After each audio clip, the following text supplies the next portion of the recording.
Hi friends, മിനീസ് വേൾഡിലേക്ക് എല്ലാവർക്കും സ്വാഗതം.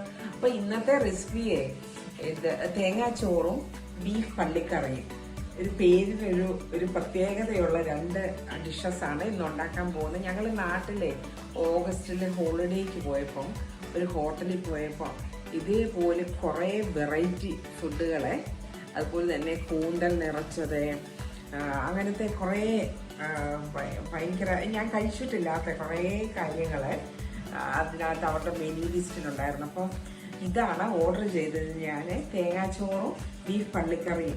അത് കഴിച്ചു കഴിഞ്ഞപ്പോൾ ഉണ്ടല്ലോ എനിക്കത് ഭയങ്കര ഇഷ്ടം തോന്നിയേ. സിമ്പിളാണ്, പക്ഷേ ഉണ്ടാക്കാൻ ഭയങ്കര. അപ്പം എല്ലാം റെഡിയാക്കി വെച്ചിട്ടുണ്ട്. ഇപ്പം നമ്മൾ കുക്കിംഗ് തുടങ്ങാൻ പോവാം. നമുക്കപ്പം റെസിപ്പിയിലേക്ക് പോയേക്കാം. അയ്യോ, അപ്പം നമ്മുടെ കോംബോ ലഞ്ചിന് വേണ്ടിയുള്ള ബീഫും അതുപോലെ മട്ടയരി നല്ലവണ്ണം ഒരു 5-6 പ്രാവശ്യം കഴുകിയെടുത്ത് വെച്ചേക്കുവാണേ. ഇത് നല്ലവണ്ണം ഒരു 5 പ്രാവശ്യം കഴുകിയിട്ട് ഞാനൊരു 10 മിനിറ്റോളം വെള്ളം ഒഴിച്ചൊന്ന് കുതിർത്ത് വെച്ചു. കാര്യം ഇതിന്റെ വെള്ളം പറ്റിച്ചെടുക്കുമായതുകൊണ്ട് മട്ടയരി അങ്ങനെ പറ്റിച്ചെടുക്കുമ്പോൾ അതിന്റെ ആ ഒരു അഴുക്ക് മണമൊന്നും വരാതിരിക്കാൻ വേണ്ടി ഞാൻ 10 മിനിറ്റ് സോക്ക് ചെയ്തിട്ട് വീണ്ടും ഒന്ന് കഴുകി. അപ്പോൾ ഇത് 2 ഗ്ലാസ് അരിയുണ്ട്. അപ്പം 1 ഗ്ലാസ്സിന് 2.25 ഗ്ലാസ് വെള്ളം എന്ന വിധത്തിലാണ്. അപ്പം ഇതിലേക്ക് നമ്മൾ ബാക്കി സാധനങ്ങളൊക്കെ ചേർക്കേണ്ടതൊക്കെ ചേർത്ത് കൊടുക്കാം. ഇതിലേക്ക് നമ്മൾ കുറച്ച് മസാലകൾ ഇട്ട് കൊടുക്കുന്നുണ്ട്. ബിരിയാണി പോലെ ഒരുപാട് ഏലക്കായും ഗ്രാമ്പും ഒന്നും വേണ്ട, പക്ഷെ കുറച്ച് ഒരു ചെറിയ കഷ്ണം കറുവാപ്പട്ടയും 2-3 ഏലക്കായും 2-3 ഗ്രാമ്പുവും അത്രയും മതി. പിന്നെ ഇതിനകത്തേക്ക് കുറച്ച് കുറച്ച് മിന്റ് ലീഫും കുറച്ച് മല്ലിയിലയും കൂടെ അത് അരിഞ്ഞത് ഇട്ടിട്ടുണ്ട്. അതുപോലെ തന്നെ നമ്മൾ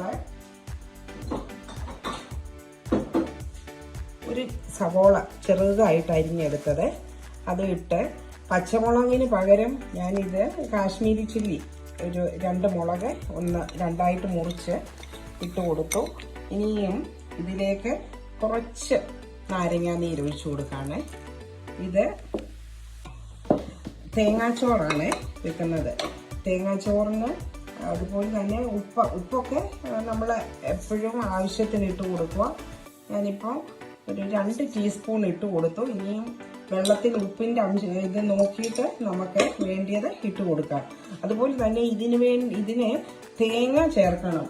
അപ്പം അതിനു വേണ്ടി ഒരു മുറി തേങ്ങ തിരുമ്മിയെടുത്ത് വെച്ചിട്ടുണ്ട്. കുറച്ച് ഉള്ളിയും കുറച്ച് പെരുംജീരകവും കുറച്ച് ചെറിയ ജീരകവും ഇതെല്ലാം കൂടെ ഒന്ന് ചതച്ചെടുക്കണം. ഇത് ഇങ്ങനെ ഇട്ടാലും കുഴപ്പമില്ല, പക്ഷെ ചതച്ചെടുക്കുമ്പോൾ കുറെ കൂടെ നല്ലൊരു ഫ്ലേവർ ഇറങ്ങും ആ വെള്ളത്തിലേക്ക്. അപ്പം നമുക്ക് ഇതൊന്ന് ചതച്ചുകൊണ്ട് വരാം. അപ്പം തേങ്ങയും ജീരകവും എല്ലാം ഒരുപാട് അരഞ്ഞില്ല, ഒന്ന് ചതച്ചെടുത്തതേ ഉള്ളേ. ഇത് കണ്ടോ, ഒരുപാട് അങ്ങ് വെണ്ണ പോലെ അരയേണ്ട, ഒന്ന് ചെറുതായിട്ട് ഒന്ന് പച്ചത്തേങ്ങ ഒന്ന് ചതച്ചെടുക്കുമ്പോൾ അതിനകത്തെ തേങ്ങാപ്പാലൊക്കെ ഒന്ന് ഇറങ്ങുമല്ലോ. അപ്പം നല്ല ടേസ്റ്റ് കൊടുക്കും ഈ അരിക്ക്. അതുകൊണ്ടാണ് ഒന്ന് ചതച്ചെടുത്തത്. ഇനി നമുക്ക് ഈ മിക്സിയുടെ ജാറിലോട്ട് തന്നെ ആദ്യത്തെ കപ്പ് വെള്ളം ഒഴിച്ചു കൊടുക്കാം. അപ്പം അതിനകത്ത് ബാക്കിയുള്ള അരപ്പെല്ലാം ഒന്ന് ഇതിലേക്ക് ഒഴിക്കും. അപ്പം 1 കപ്പ് വെള്ളമായി. അപ്പം 2 അരിക്ക് ഒരു 5 ഗ്ലാസോളം വെള്ളം ചേർക്കുന്നുണ്ട്. 1 2 3 4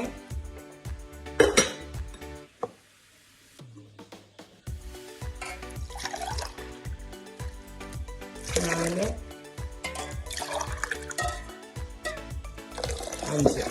ഇനി ഒരു കുറച്ച് മഞ്ഞപ്പൊടി കൂടെ കൊടുക്കണം.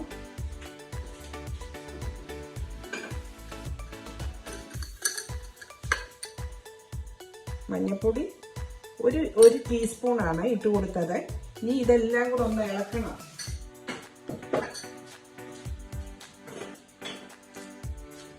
നമുക്കിതെല്ലാം കൂടെ ഒന്ന് ഇളക്കിയിട്ട്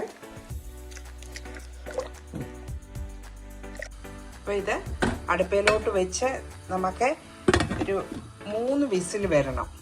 3 വിസിൽ വന്നിട്ട് ഇത് ഓഫ് ചെയ്ത് വെക്കാമേ. അപ്പോൾ ഇത് നമ്മളെ ബീഫ് പള്ളിക്കറിയാണ് വെക്കുന്നത്. അതിനുവേണ്ടി ആദ്യം കുറച്ച് മസാലകളെല്ലാം ഒന്ന് ചേർത്ത് കൊടുക്കണം. അതിനുവേണ്ടി ഇത് 1/2 കിലോ ബീഫേ ഉള്ളേ. അപ്പോൾ അതിനുവേണ്ടി ഒരു 1/4 ടീസ്പൂണാണ് മഞ്ഞൾപ്പൊടി ചേർത്തു. അതുപോലെ 2 ചെറിയ സവോള, ഒരു മീഡിയം സൈസ് സവോള, അതെല്ലാം കൂടെ ഒന്ന് അരിഞ്ഞു, ചെറുതായിട്ട് അരിഞ്ഞത്. അതുപോലെ കുറച്ച് ഇഞ്ചിയും വെളുത്തുള്ളിയും എല്ലാം കൂടെ ആദ്യമേ പച്ചയ്ക്ക് കുറച്ച് ഇട്ട് കൊടുത്തിട്ട് കുക്കറിൽ ഇതൊന്ന് വേവിച്ചെടുക്കണേ. ഇതാണ് പള്ളിക്കറി.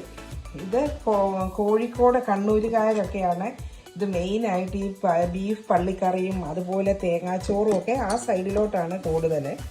അപ്പോൾ ഇതുപോലെ 1/2 സ്പൂണ് കുരുമുളക് പൊടി, അതുപോലെ തന്നെ കാശ്മീരി ചില്ലി പൗഡറാണ് ഞാൻ ചേർക്കുന്നത്.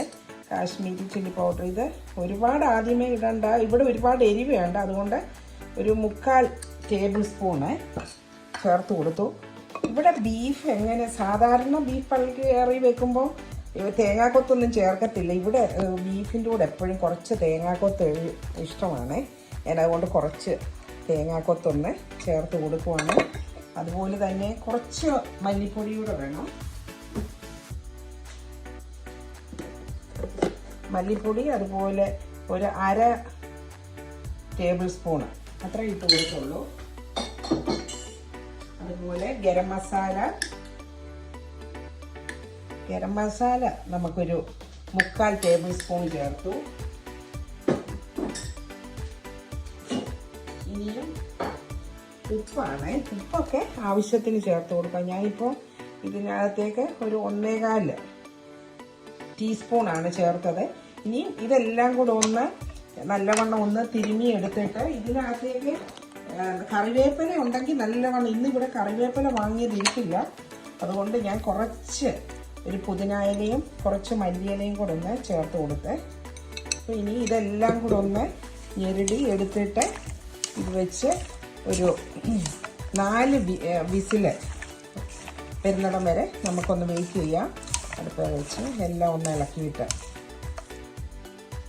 ഇതിനകത്തേക്ക് ഞാനൊരു വലിയ തക്കാളി ചെറുതായിട്ട് അരിഞ്ഞതുകൂടി ഇട്ടു. അപ്പോൾ ഇതെല്ലാം കൂടെ ഇനി ഒന്ന് അടുപ്പേ വെക്കാം.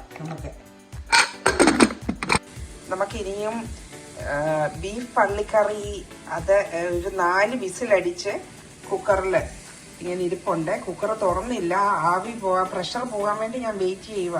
അപ്പം നമുക്ക് ഇതിനൊരു പ്രത്യേക മസാല തയ്യാറാക്കണം. അതിനുവേണ്ടി അത് മല്ലിപ്പൊടിയല്ല വേണ്ടിയത്, മുഴുവൻ മല്ലി. അതിൻ്റെ കൂടെ ഇത് 1 ടേബിൾ സ്പൂൺ മുഴുവൻ മല്ലിയും 1/2 ടേബിൾ സ്പൂണ് പെരിഞ്ജീരകവും അതുപോലൊരു 5 കാശ്മീരി ചില്ലി, മുഴുവൻ ചില്ലിയാണ്. ഇതും കൂടെ ഒന്ന് ചെറിയ തീയിലിട്ടൊന്ന് വറുത്തെടുക്കണം. ഇത് എന്നിട്ട് വറുത്തെടുത്തിട്ടൊന്ന് പൊടിച്ച് ഇപ്പോൾ ഈ കുക്കറിലെ ബീഫ് വെന്തിരിക്കുന്നതിൽ നമുക്ക് ചേർക്കണം. അപ്പോൾ ആദ്യം ഇതൊന്ന് വറുത്തെടുക്കാം. വറുത്തൊന്ന് പൊടിച്ചിട്ട് നിങ്ങളെ കാണിക്കാം. അപ്പം കുക്കറിൽ 4 വിസിൽ അടിച്ച് കഴിഞ്ഞ് ഒരു 10 മിനിറ്റ് കൂടെ വെയിറ്റ് ചെയ്ത് കഴിഞ്ഞാണ് ഞാനിപ്പോൾ അടുപ്പ് മാറ്റിയത്. അടുപ്പ് മാറ്റിയപ്പം നല്ലവണ്ണം ബീഫൊക്കെ വെന്തിരിപ്പുണ്ട്. ഇനി നമുക്ക് വേറൊരു പാത്രത്തിലേക്ക് കുറച്ച് സവോള ഇട്ടൊന്ന് വഴറ്റി നമ്മൾ ആ മിക്സിയിൽ നമ്മൾ പൊടിച്ചെടുത്ത നമ്മൾ പെരിഞ്ജീരകവും മുഴുവൻ മല്ലി വറുത്തതും അതുപോലെ കാശ്മീരി ചില്ലി പൗഡറും കൂടെ പൊടിച്ചതും കൂടെ ഒന്ന് ചേർത്ത് പിന്നെ കുറച്ച് തേങ്ങ, ഒരു വെളിച്ചെണ്ണ. ഇതുവരെ ഈ ബീഫിലേക്ക് നമ്മൾ എണ്ണയൊന്നും ചേർത്തിട്ടില്ല. അപ്പം കുറച്ച് വെളിച്ചെണ്ണയാണ് വേണ്ടിയ. വെളിച്ചെണ്ണയിൽ കുറച്ച് തേങ്ങ ഒന്ന് വറുത്തിടുവേ. അപ്പം നമുക്ക് അതുകൂടെ കാണാം. അപ്പം മറ്റൊരു പാൻ വെച്ചിട്ട് അതിനകത്തേക്ക് ഞാൻ 1 ടേബിൾ സ്പൂണ് വെളിച്ചെണ്ണയാണ് ചേർത്ത്. ഇതിലേക്ക് ഒരു വലിയ സവോള അരിഞ്ഞ് വെച്ചത് അതിട്ടൊന്ന് നല്ലവണ്ണം ഒന്ന് വഴറ്റണം. വഴറ്റിയിട്ട് ഈ വെന്തിരിക്കുന്ന ബീഫ് അതിലേക്ക് നമുക്ക് ചേർത്ത് വെക്കാം. അപ്പം നമ്മൾ സവോള നല്ലവണ്ണം വഴറ്റി എടുത്തിട്ടുണ്ട്. അപ്പോൾ ഇതിലേക്ക് നമ്മൾ ആ മിക്സിയിൽ പൊടിച്ച് വെച്ചിരിക്കുന്ന ആ മസാലക്കൂട്ട് ഇതിലേക്ക് ഇട്ട് കൊടുക്കാം. അതെല്ലാം കൂടെ ഒന്ന് നല്ലവണ്ണം ഒന്ന് മിക്സ് ചെയ്തിട്ട് ഇനി നമ്മൾ കുക്കറിലെ ഇറച്ചി ഇതിനകത്തേക്ക് ചേർത്ത് കൊടുക്കും. അപ്പം നമ്മൾ ആ മസാലയുമായിട്ട് ബീഫെല്ലാം ഇളക്കി കഴിഞ്ഞ് കുറച്ച് തേങ്ങായെ ഒരു ഇച്ചിരി ഇതിനകത്ത് വെളിച്ചെണ്ണ ഒഴിച്ച ഒന്ന് വറുത്ത് അതും കൂടി ഇനി ഇതിലേക്ക് ചേർത്ത് കൊടുക്കണം. തേങ്ങ വറുക്കുക. എന്നിട്ട് എല്ലാം കൂടെ ഒന്ന് മിക്സ് ചെയ്യണേ. അപ്പം നമുക്ക് കറിവേപ്പില ഉണ്ടെങ്കിൽ നല്ല ഫ്രഷ് കറിവേപ്പില നമുക്ക് ചേർത്ത് കൊടുക്കാം. ഇപ്പം കറിവേപ്പില ഇല്ലാത്തതുകൊണ്ട് ഞാൻ സാധാരണ ബീഫ് പള്ളിക്കറിക്ക് നമ്മൾ കറിവേപ്പിലയാണ് ചേർത്ത് കൊടുക്കുന്നത്. അപ്പോൾ ഇതിന് ഞാൻ കുറച്ച് മല്ലിയില ഒന്ന് തൂവി കൊടുക്കുവാണ്. എന്നിട്ട് ഇനി ഇത് അടച്ചു വെക്കാം. ഇത് കുറച്ച് സമയം കഴിഞ്ഞിട്ട് ഡിഷ് ഔട്ട് ചെയ്യാം. ഇതാണ് നമ്മളുടെ തേങ്ങാച്ചോറിൻ്റെ ഇത് ഞാൻ 3 വിസിലടിച്ച് ചോറൊക്കെ നല്ലവണ്ണം വെന്തിട്ടുണ്ട്. നല്ലവണ്ണം വെന്തിട്ടുണ്ട്, എന്നാൽ കുഴഞ്ഞു പോയുമില്ല. നല്ല ഒന്നേലൊന്ന് തൊടാത്ത വിധത്തിൽ നല്ല മട്ടയരി വെച്ച് നല്ല അടിപൊളിയായി. ഞാൻ നേരത്തെ ഒരു പ്രാവശ്യം ഞാൻ പുഴുങ്ങിയ വെള്ളയരി വെച്ചാണ് ചെയ്തത്. ഈ പ്രാവശ്യം മട്ടയരി വെച്ച് ചെയ്തു. രണ്ടും നല്ല ടേസ്റ്റാണ്. പക്ഷെ എനിക്ക് കൂടുതൽ ടേസ്റ്റ് മട്ടയരിയിലാണ് തോന്നിയത്. അപ്പം അടിപൊളി ബീഫ് പള്ളിക്കറിയും തേങ്ങാച്ചോറും. അപ്പം ഇന്നത്തെ തേങ്ങാച്ചോറും ബീഫ് പള്ളിക്കറിയും ടേസ്റ്റ് ചെയ്യുന്നത് കിരണും സൈമിയുമാണ്. അപ്പം കിരണ് തേങ്ങാച്ചോറ് വിളമ്പി. ഇത് സ്പെഷ്യൽ ബീഫ് കറിയാണ്, ബീഫ് പള്ളിക്കറി. ഇതിൻ്റെ ടേസ്റ്റ് അതുപോലെ തന്നെ ഇന്ന് തേങ്ങാച്ചോറിൻ്റെ കൂടെ പിന്നെ ഗ്രിൽഡ് ചിക്കൻ ഉണ്ട്, പപ്പടവും സാലഡ്. പിക്കിള് വേണോ? ഓക്കെ. ഇത് മാങ്ങാപ്പിക്കിള് കടയിൽ നിന്ന് വാങ്ങിയതാണ്. ഇത് തേങ്ങാച്ചോറ് ചൂടിട്ടെ.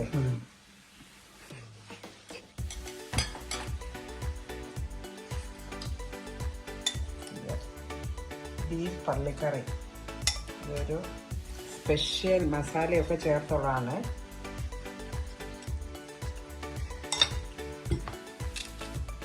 അതുപോലെ തന്നെ ഗ്രില്ല് ചിക്കൻ, സാലഡ് തൈര് ചേർത്തുള്ള സാലഡാണ്.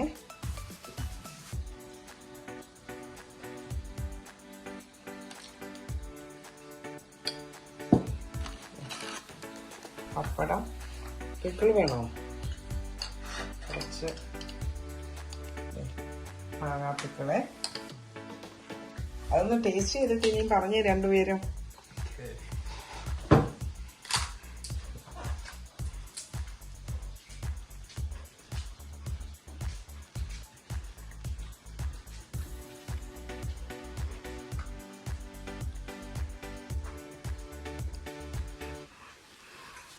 എങ്ങനെയുണ്ട് ടേസ്റ്റ്? ആണോ? തേങ്ങയൊക്കെ വറുത്തിട്ടായിരുന്നു ബീഫിനകത്ത്. ഒരു സ്പെഷ്യലായിട്ട് അല്ലേ? ആരെങ്കിലും ഗസ്റ്റൊക്കെ വരുമ്പോൾ നല്ല അല്ലേ? ആണോ? തേങ്ങാച്ചോറ് നല്ലതാണോ? ഒരു വെറൈറ്റി അല്ലേ? അപ്പം നിങ്ങൾക്ക് എല്ലാവർക്കും ഈ റെസിപ്പി ഇഷ്ടമായെന്ന് വിചാരിക്കുന്നു. നിങ്ങളൊന്ന് ട്രൈ ചെയ്ത് നോക്കണേ. ഇതാരെങ്കിലും ഗസ്റ്റൊക്കെ വരുമ്പോൾ നമുക്ക് ഒരു സ്പെഷ്യൽ ഡിഷ് കൊടുക്കാൻ നല്ല പറ്റിയതാണ് ഈ ബീഫ് പള്ളിക്കറിയും തേങ്ങാച്ചോറും. അപ്പം വീണ്ടും ഒരു വീഡിയോയുമായിട്ട് ഉടനെ കാണാം. അതുവരേക്കും stay safe. Thank you all. By.